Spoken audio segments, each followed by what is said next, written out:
परम प्यार से कहेंगे धन्यकार जी। बोलिए सतगुरु माता सुदीक्षा सविंदर हरदेव जी महाराज की जय। आओ प्यारी सात संगा जी, आज एक ऐसी कहानी जो कि आपको झकझोर करके रख देगी, जो कि आपके जो सदगुरु के प्रति आपको सोचने पे मजबूर कर देगी, जो कि सच्चाई के प्रति आपको बढ़ने पे मजबूर कर देगी। आओ प्यारी सात संगा जी, एक ऐसी प्रेरणादायक एक विचार। आओ संत महात्माओं, एक महात्मा जी के पास थोड़ी ही फसल थी, थोड़ी ही भूमि थी, उसमें आप अनाज पैदा करते थे, अपने बच्चों का पालन पोषण करते थे। आओ प्यारी सात संगा जी, 5-6 बीघा उन पर ज़मीन थी, अपने बच्चों का पालन पोषण कर रहे थे और कुछ ज़रूरत के लिए अपनी फसल को बेच भी लेते थे। तो होता क्या है, एक बार उन्होंने अपनी फसल यानी उन्होंने जो धान निकले तो संत महात्माओं उन्होंने अपने 5 कुंटल धान बेच लिए, बाकी बच्चों के लिए बचा लिए और उन्होंने सोचा कि इससे जो मैं अपने बच्चों का जो एक्स्ट्रा चीज़ें हैं वो गुजर बसर हो जाएगी, यानी पढ़ाई लिखाई जितने भी इत्यादि खर्चे हैं।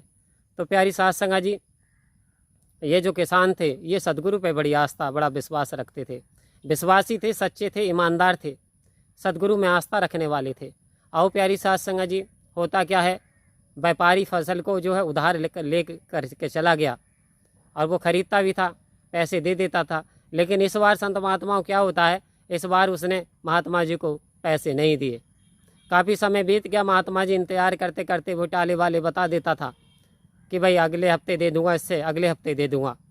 आओ प्यारी सात संगा जी, काफ़ी समय हो गया, संत महात्माओं ने दातार से विनती की है, सदगुरु सच्चे पातशाह तो पूर्ण है, इसने मेरे साथ अच्छा नहीं किया, क्योंकि कहते हैं संत महात्माओं दगा किसी का सगा नहीं, ना मानो तो कर देखो, जिन लोगों ने दगा करे आज उनके घर उजड़ देखो।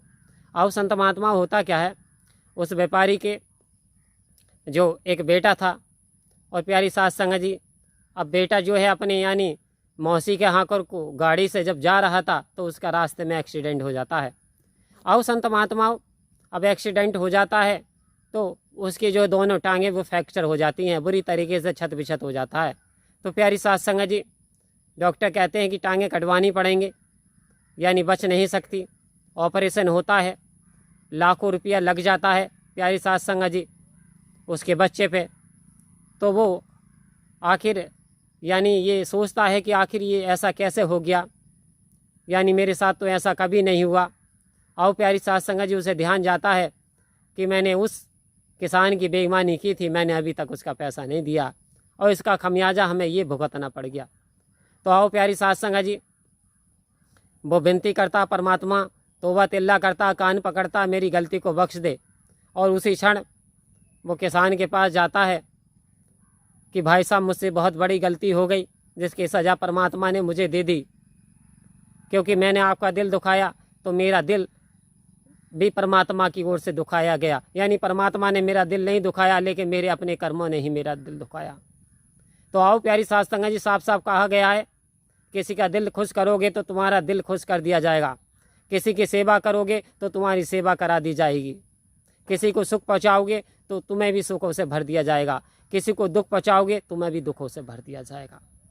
आओ प्यारी सात संगत जी, शिरोमणि तुलसीदास जी ने तो यहाँ तक कहा कि परहित सरस धर्म नहीं भाई, पर पीड़ा सम नहीं अधमाई। हे संत महात्माओं, दूसरों का हित करने जैसा, दूसरों का भला करने जैसा, इससे बड़ा कोई संसार में यानी धर्म नहीं है। परहित दूसरों का हित और पर पीड़ा, दूसरों को पीड़ा पहुँचाना, दुख पहुँचाना, तकलीफ देना, इससे बड़ा कोई अधर्म नहीं है। अब वो जो था व्यापारी किसान के पैरों में गिर गया, महात्मा के बख्श दो, क्षमा कर दो, कि ऐसा आशीर्वाद दो कि बच्चे का ऑपरेशन हो गया वो पूरी तरीके से ठीक हो जाए, यानी अब मेरी गलती बख्श दो रही है भाई साहब, ये अपने जो है आप जो मैंने पैसे नहीं दिए थे ये आप अपने पैसे ले लो। तो कहता है भाई मैंने तो ऐसा कुछ नहीं, ये तो सब परमात्मा का खेल है, आपकी नीयत अच्छी नहीं थी, मैं बहुत परेशान रहा इस बीच में, तो ये दातार को अच्छा ना लगा। आइंदा के लिए आपको करना क्या है, कभी किसी गरीब आदमी की बेईमानी मत करना, कभी किसी की भी बेईमानी मत करना जीवन में, वरना पछताने के सिवा कुछ नहीं रहेगा। आओ प्यारी सात संगत जी, हमें मांगना है तो निरंकार से मांगना है, हमें यानी किसी की बेईमानी नहीं करनी, हमें किसी के साथ धोखा नहीं करना। अगर धोखा करेंगे तो हमारे साथ भी धोखा होगा कि दगा किसी का सगा नहीं, ना मानो तो कर देखो। और जिन लोगों ने दगा करे उनके घर आज उजड़ देखो। आओ प्यारी साथ संगत जी, व्यापारी तबाह हो गया, परेशान हो गया, उजड़ हो गया, कर्जे में दब गया इस एक गलती के खातिर। तो कभी ऐसी गलती ना करें, कभी किसी मजलूम का दिल ना दुखाएं, क्योंकि पाप भी 3 तरीके के होते हैं संत महात्माओं।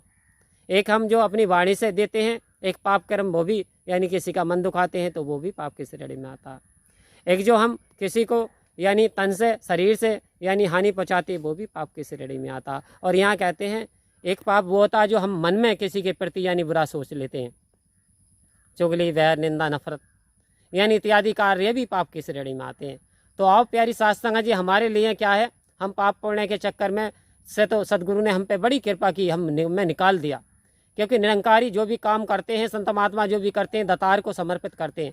हे सच्चे पातशाह, करन करावन हार तू, सब कुछ तेरे पास, अंग संग तुझको देख के दास करे अरदास। अपने आप को दास गिन लेते हैं और कहते हैं सब कुछ आप करने वाले हो, आपकी कृपा से सारा संसार चल रहा है। तो प्यारी साथ संगत जी, आओ सतगुरु का एहसान मानते हुए, ईमानदारी से जीवन यापन करते हुए, सतगुरु में विश्वास करते हुए अपने जीवन को यापन करेंगे तो प्यारी साथ संगत जी, परेशानी आ तो सकती है लेकिन हमेशा से टिक नहीं सकती।